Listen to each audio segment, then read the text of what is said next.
Hello Straters, welcome to another video. This time we will be looking at Modern again. And I thought it would be fun to do this a little bit differently. I'm in the process of making a glittering wish deck. For those who doesn't know, actually I'm gonna bring out the preview. There we go. We can make it a little bit. There we go. For those who doesn't know what Glittering Wish does, it's basically a green and a white for a tutor that gets you a multicolored card from your sideboard. And then you have to exile Glittering Wish.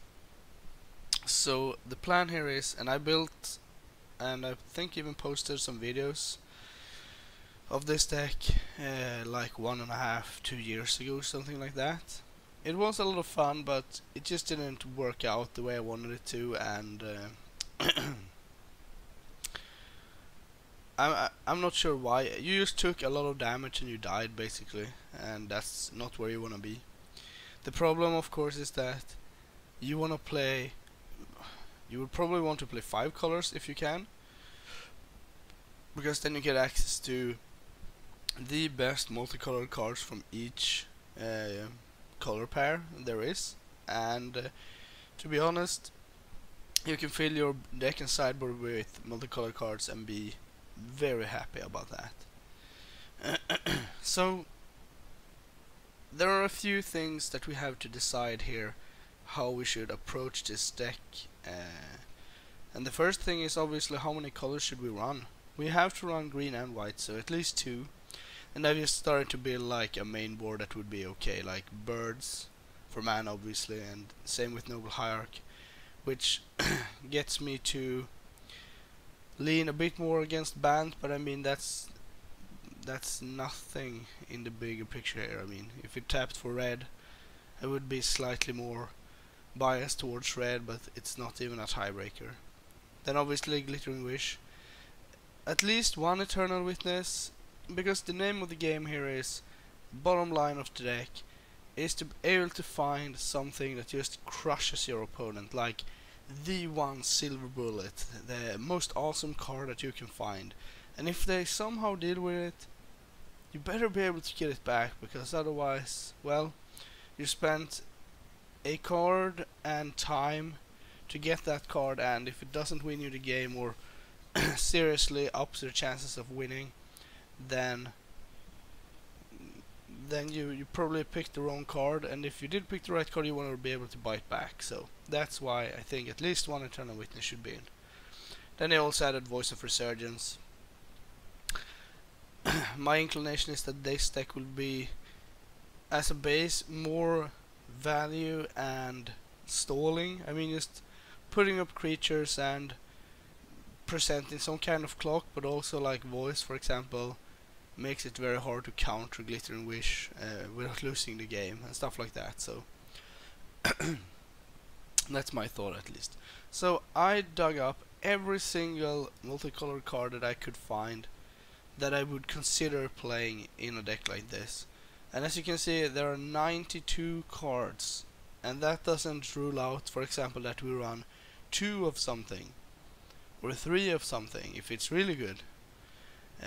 We could also, for example, run 10 multicolored cards in the sideboard and 5 cards that we can actually board in, because that's the big problem, right? If we have 5 really good cards against an opponent, we can't sideboard them in, because then we can't find them with Glittering Wish. So every color pair here, I think, is represented, and I'm more biased towards the colors that shares either white or green.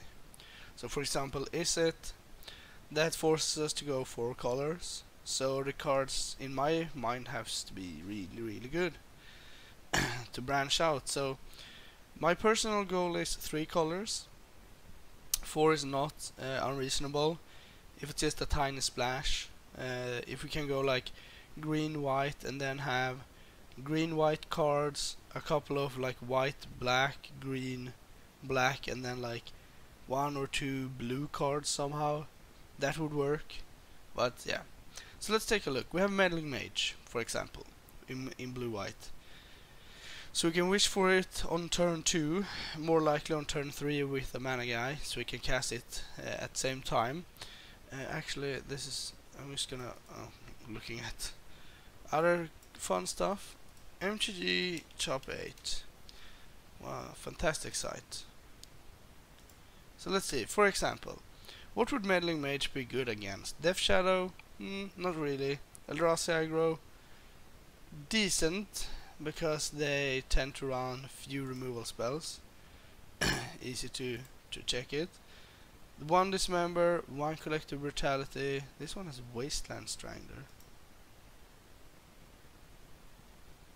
So this one has a lot more removal than they usually have, but even so, the Meddling Mage would stop some things. Burn, no. Affinity, no. So against aggro it would be kinda poor. Control, we can name like Karn, we can name Supreme Verdict, Path to Exile, I mean good stuff. Cryptic Command. Scapeshift we can name Through the Breach or Scapeshift. Lantern Control we can name like Ensnaring Bridge. I'm not even sure if they have anything. Collective Brutality and Abrupt Decay. So they have 4 outs in the main against a Meddling Mage. Against combo we can name we probably have to name against Creature Toolbox. It's tricky because they can play like they can find a way around it, but just naming like Devoted Druid is pretty good anyway. Storm we can name Grape Shot, then I'm not sure if they can win.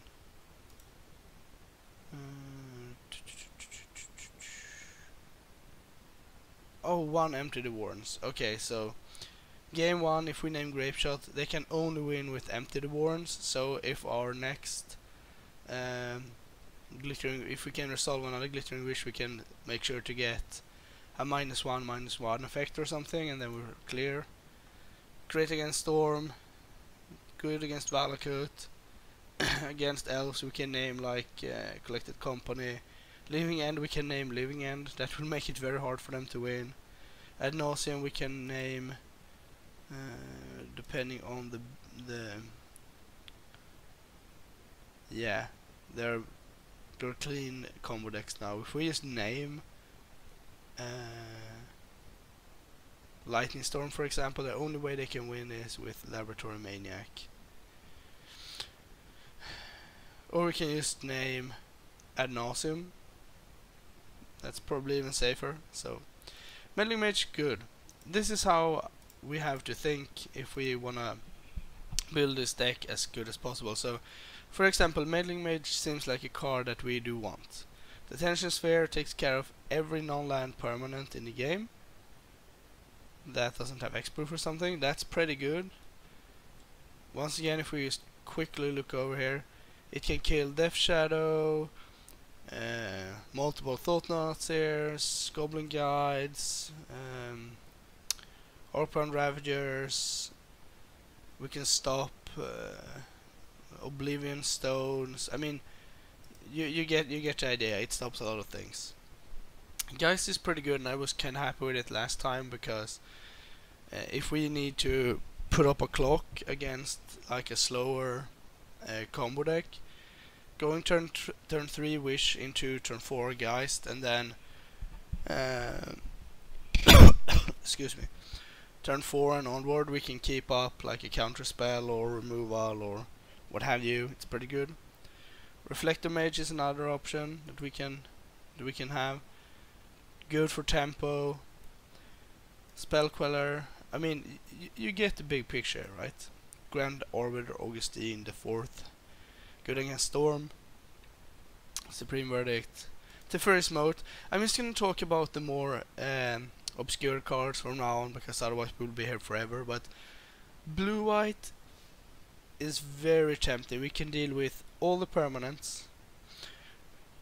We can draw cards. We can counter spells. We can sweep the board, we can find good win conditions, so it has everything. Teferi's moat is 5 mana basically for a colored moat, so if you name black for example, Death Shadow can no longer attack under any circumstances, because they have to have flying. So once again, against like Storm, if you name red, they can only win with Grape Shot, and if we go like turn 2 Gifts, or rather Glittering Wish, turn 3 play Meddling Mage, turn 4 Wish again, and turn 5 play Teferi's Moat, they can't win. They have 0 outs. Okay, Baral Beatdown, that's what they could do. That's not gonna work. So Teferi's Moat, another fine card, it's pretty cool. Black-White. Isley gives us some life, it trades with big creatures like Death Shadow for example, and gives us like another, alternative win condition. Basically, slow one, but Zealous Persecution together with Orso Pontiff, -1/-1. And these cards, the hybrid cards, are kinda interesting because we can play this without playing black at all. This gives +1/+1 and +1/+1 flying and lifelink, and my plan is that we put it on, for example, a 3 or 4 toughness creature against burn mainly, and then we have a creature that's too big for them to kill, and we're gonna get 4 or 5 life instantly. Then we have like Mortify, we can play Kambal, also pretty good against Storm. Sure, if they go like Serum Vision's Grape Shot and kill him, that's bad, but it costs them a card and 6 life, or 4 life actually, and that requires them to have all that. So yeah, Pillory, it's a pacifist that drains 1 life from them, or rather make them lose a life. Slow win condition, some Saurians, and I couldn't help but adding Blood Baron. It is protected against Terminate, Path to Exile, it won't die to a Lightning Bolt. It's just really good. It can block Death Shadows all day, and if you gain a few life, well, then he's a 10/10 flying, so that's pretty good. Blue-red, once again, if we end up playing blue or red, we can play Inside Out, which is basically kill target spell, sky, draw a card. That's pretty good. Let's go on, we have more obscured ones. Dark Heart of the Wood, enchantment that allows us to sacrifice forests. Also a good anti-burn tech. We are gonna take some damage because we need to play untapped lands, but now with all the new fast lands and stuff, it could be okay, and we have mana dorks, so Dark Heart of the Wood would gain us like 9 life, and that would probably be enough. Same with Gaze of Granite, pretty obscured one, but we can get it on turn 2 and then blow it on turn 3 to kill like Chalice, tokens, and what have you, and we can wait a bit longer to blow the whole board, so that's something to look after. Guttural Response counters gifts, cryptic, remand, thought scour, what have you. We can play this no matter what because we're playing green, so that's pretty good. Same with heaven to earth, I guess it should be. We can play it just for the green side if we want to. Flyers would typically be the worst thing to play against. I'm more interested in playing Fire Spout at that point, but I mean, I'm taking everything in here. I left Rurikthar in because I don't know how deep we will go on mana. Same with Dragon Lord Atarka. I'm not sure if 6 and 7 drops are what we want, but I think we can afford to play one big thing in the sideboard, just for those grindy matchups that went way too long. I mean, good luck Storm beating Rurikthar, for example. They're just not gonna do that. Dragonlord Autarka obviously pretty good against creatures, and I guess planeswalkers too. Burning Tree Shaman, another decent card. Activated abilities, pings for 1. So untapping the Voted Druid, for example, costs them 1 life every turn. That's not an inf combo anymore. Destructive Revelry kills troublesome permanents, pretty good. Wear Tear, we can also play this no matter what. Getting a red mana could prove hard. I mean, we need birds basically, but if we have birds, then it's fine. Otherwise, it kills enchantments. We have some good win conditions in red-white, like Nahiri. It also kills basically anything. Ajani, good alternate win condition. I put Spark Trooper in here too. It's basically lightning. What is it called? I totally forgot the name. Anyway, it's a 6/1 with haste and lifelink. That's the big part. So if we're playing against burn, we can get this if we want, and then if they have something like Autarka's command or whatever, they have to keep 2 mana up all the time. They can never tap out, and it's still 6 damage. It's still pretty good. Green and white, we have another disenchant. We have Wheel of Sun and Moon, which is a graveyard hate card basically. Cards can't go to the graveyard, you put them on the bottom instead, so that's pretty nice. Gadok Teague stops gifts, stops expels. It doesn't hurt us. I don't think we will be playing Collected Company because we can't afford it. Not with 4 Glittering Wish and probably some Path Exiles. So for us it's pretty good. Heroes Reunion gives life. Then we have just a ton of good cards like Kitchen Finks, Harmonic Sliver. We have the Loxodons. Mystic Enforcer I thought would be pretty decent here because it can't die to Fatal Push or Terminate, and it's immune to Abrupt Decay as well. It would be like the best card against Death Shadow ever, even without the threshold. It's just a moat basically. So I'm interested in trying that out. I added Trostani as well, just for the fact that it is a 2/5 that we can play somewhat early, and then every creature after that gains its life, which would be a pretty good plan against burn as well. So maybe that. Fracturing Gust kills everything. Enchantments and artifacts, sweet. Dragonlord and Sigarda, 2 other good win conditions. And as you can see, we can fill our board with 15 green and white cards and call it a day. So we don't even have to play more colors if we don't want to. Realm Racer could be a thing if we go into red. It's expensive, but with mana dorks it should be okay, and it would just crush Tron and Eldrazi. Sure, they get something onto the board, that's not unreasonable, but hopefully our board can beat their board. So Tamanoa, same here. Every spell we have gets lifelink, and my thought here is that once again against decks like Burn, it's a 2/4, and if we're gonna play red, we probably have like Lightning Bolts and maybe Lightning Helix as well, and then it's pretty good. Fiery Estes, a mini sweeper, 3 mana to deal 5 damage divided as I choose, and then they get 5 life, but that's okay. If we get to kill like a Dark Confidant, a Scavenging Ooze, and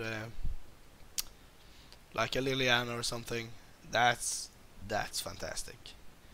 If we're going to blue, we get Rock's Warmonk, 3/4 lifelink, is also pretty good against burn.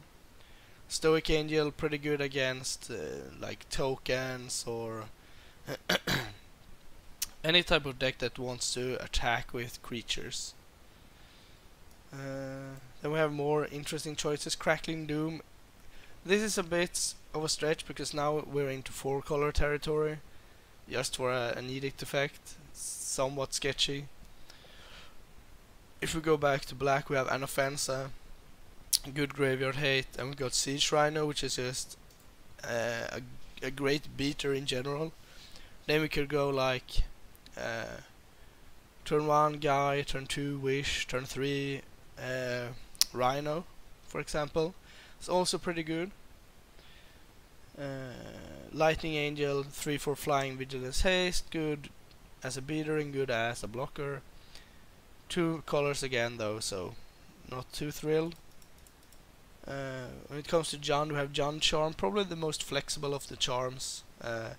Sweeps the board, grows something, or exiles a graveyard. And Sprouting Thronax.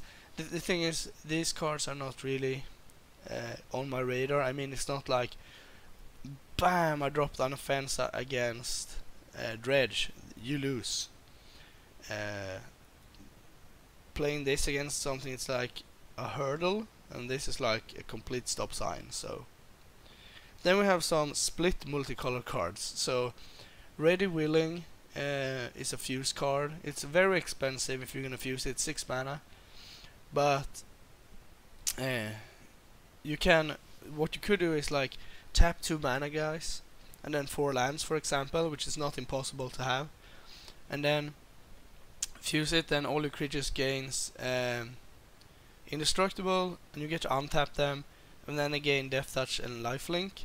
So you could easily do this mid their combat, and maybe they maybe they don't count it or whatever. And also just Willing is pretty good, like if we attack with a voice and another creature, giving them lifelink and Death Touch is pretty good. Then we have an older version without fuse, Crime Punishment. So we can steal something. I'm just gonna make this bigger. There we go. We can steal something with crime from their graveyard, creature or enchantment, which is kinda neat. I mean, it's flexible. It's okay. And then punishment. That's basically the Gaze of Granite, but this targets specifically X.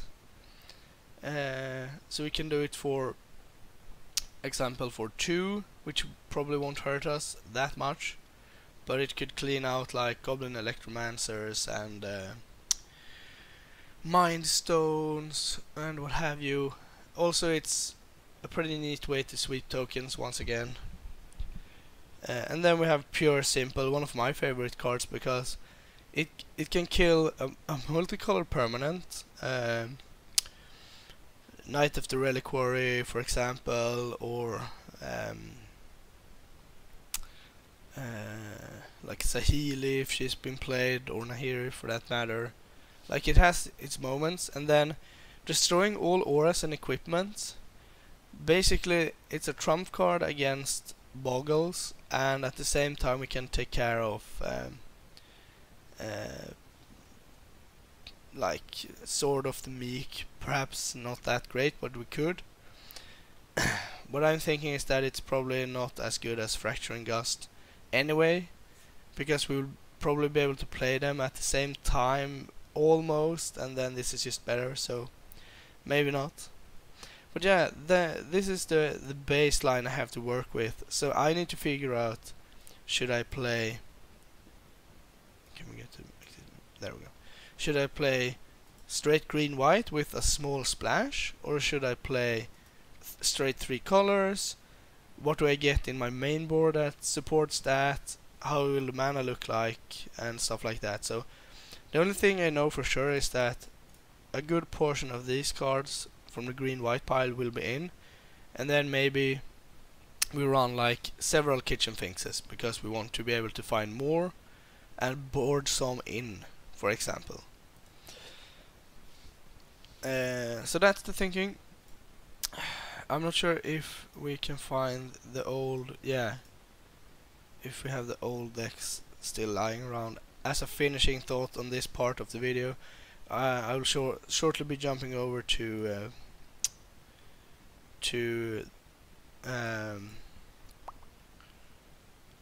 the finished version.